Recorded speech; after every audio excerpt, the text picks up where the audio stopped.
So every morning for the past hundreds of years, since the Middle Ages, people have gone out to the farm, got some milk, and had it with their breakfast, or gotten it out of the fridge. But not since the 20th century did someone decide that our milk wasn't clean enough.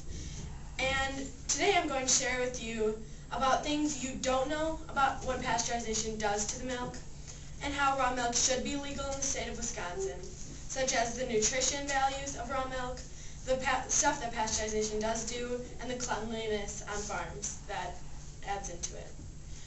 My first argument is that raw milk is very nutritious and contains vitamins like C and B. It also contains a superfat known as CLA, which has a cancer-preventing agent, and it helps to lower weight. Raw milk can also lower allergy-induced illnesses such as hay fever, asthma, and eczema. Some lactose-intolerant people can drink raw milk because it can lower symptoms, but pasteurization causes all these great and awesome things to be inactive. My second argument is that when you pasteurize your milk or superheat it, that this kills the bacteria that may be in the milk, but it also destroys the beneficial bacteria, as well as an enzyme that breaks down fats, calcium in milk, and sugars. All those things I listed earlier, like CLA, the anti-cancer agent, and lowering of allergenic symptoms, is gone because of pasteurization. This happens because pasteurization breaks down proteins and makes them allergenic. But people do like pasteurization because it can take out the bad bacteria, and that could no longer be a problem. My third and final argument is that raw milk is not the real problem, nor where the bacteria is made or developed. At farms, there is dirt, grime, and feces. This is where the bacteria is living and growing. Grain-fed cattle are more prone to bacteria in their systems than grass-fed cattle, because the grain is in the barn closer to the dust and in closer quarters with everything. Whereas grass is out in the elements, rain and wind can get the bacteria away from it and wash it out. So this can prevent it from getting into their systems. If you buy raw milk from a clean, sanitary farm, you shouldn't have a high problem of bacteria in your milk. Raw milk isn't the problem. If farms are sanitary, so will the milk be. My conclusion is, with all that I have told you about the nutritions and benefits of raw milk, the denutrinization through pasteurization, and the lowered risks of bacteria in sanitary conditions, how can we say that it should be illegal to sell raw milk? It is a free country, and we are the dairy state. Shouldn't we be able to decide what we eat and drink? To close, I have a quote for you to think about. I can buy a cow from a third world country for $500 so that people will have fresh milk to drink. For hundreds of years, people here in the United States have used milk not only to supply meat, but to also supply milk. But now the FDA and the government not only want to take away freedom of choice when it comes to milk consumption, but they also send raids of FDA enforcement agents to small local farmers.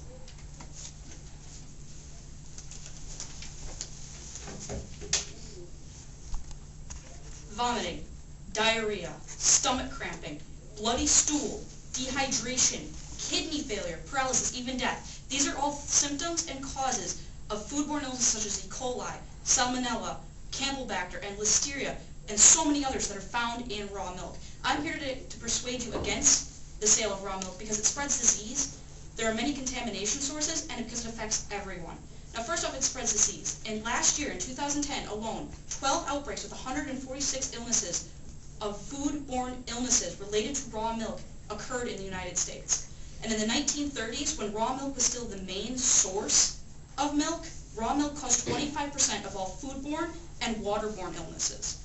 According to the CDC, from 1998 to 2008, more than 1,600 people were sick due to raw milk, with 187 hospitalizations due to the sickness and 2 deaths.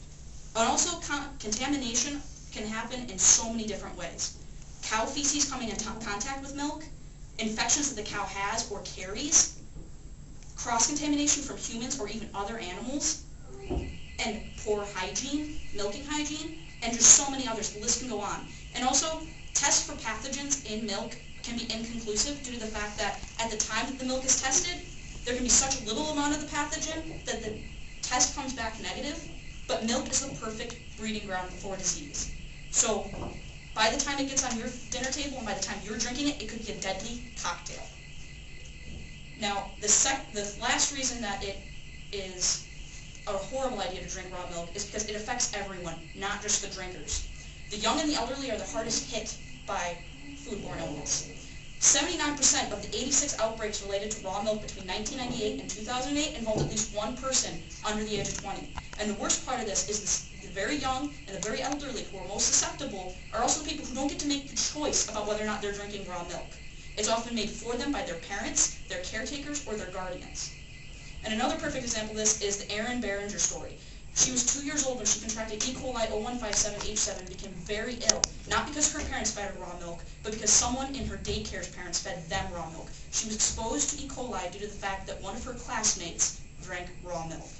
This isn't just about your choice to consume raw milk, and it isn't just about your health, it's about everyone's health. As the dairy state, Wisconsin should be able to say that their milk is safe, and the only way to even get close to guaranteeing that is through pasteurization. The sale of milk should stay illegal because it spreads disease, there are so many different sources of contamination, and it affects everyone, not just the people who choose to drink it.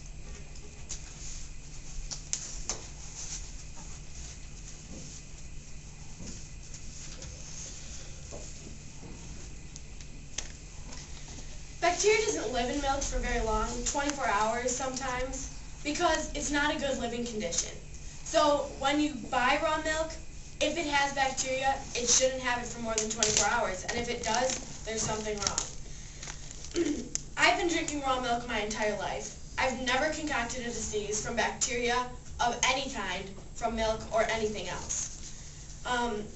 We can buy cigarettes.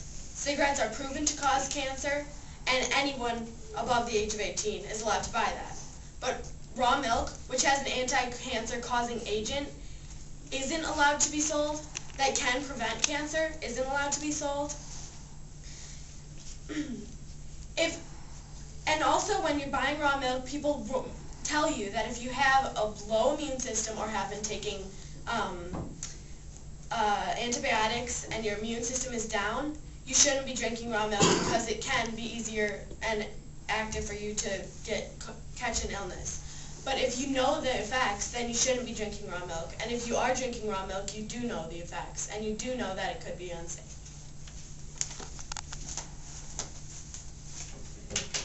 It was said that not only grass-fed cows are safer, but that most people don't get sick. And I have here proof that that happens. I'll read you the state, the pathogen, the number ill, the outbreak vehicle, and the type of dairy. January 2010, New York, Campylobacter. 5 illnesses, outbreak from raw cow milk from a small pasture-based raw milk farm. February of 2010, Washington, E. coli with 6 illnesses, outbreak from raw cow milk from a grass-fed small local dairy. Michigan, Illinois, and Indiana in March of 2010, there was not only Campylobacter, but E. coli and 12 illnesses caused by the outbreak from raw milk from a very small grass-fed dairy farm. And in March, Pennsylvania, Campylobacter with 1 adult contracting GBS, which can cause paralysis and even death. With 10 illnesses, an outbreak from raw cow milk from a small local dairy. People get sick, and it's not worth the risk.